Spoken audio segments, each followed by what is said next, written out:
Well, misinformation and disinformation, popularly known as fake news, has assumed a disturbing dimension in recent times. Its damaging implications form the theme at the closing ceremony of the Fact Check Project Nigeria, an event organized by the Public Affairs section of the U.S. Consulate General in Nigeria, together with the West Africa Broadcast and Media Academy and the Enugu Literary Society. The event featured young creatives who addressed the effects of fake news through spoken word, poetry and short story reading. Our correspondent Simisola Adigun tells us more in this next report.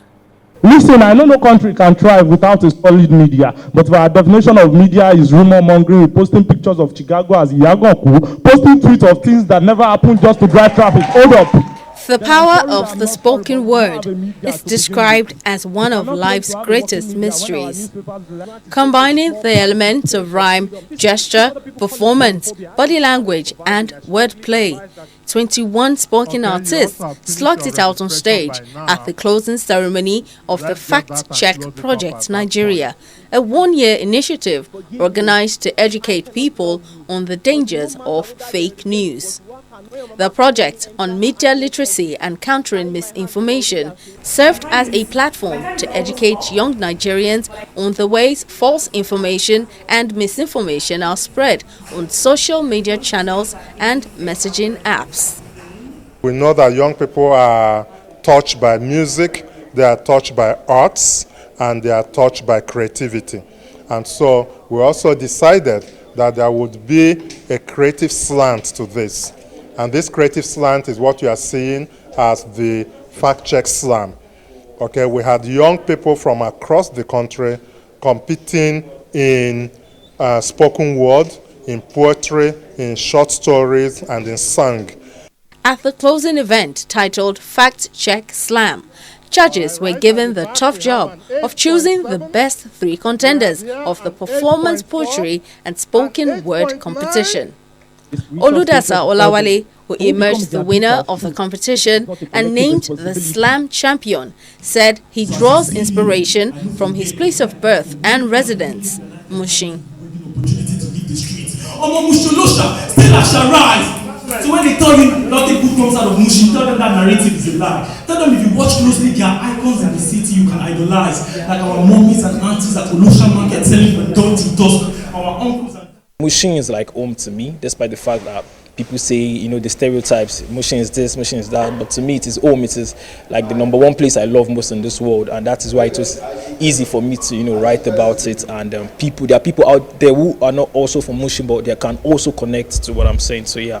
They said the men were carrying arms and looking like Fulani headsmen, no?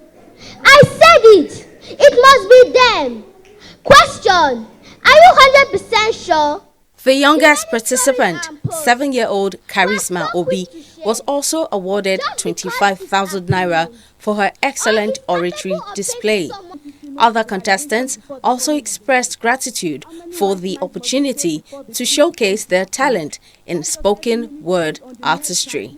I wanted to take part is because I wanted to show myself that I can do it, that I'm not afraid, that I'm bold and I'm wonderful and I can do all things.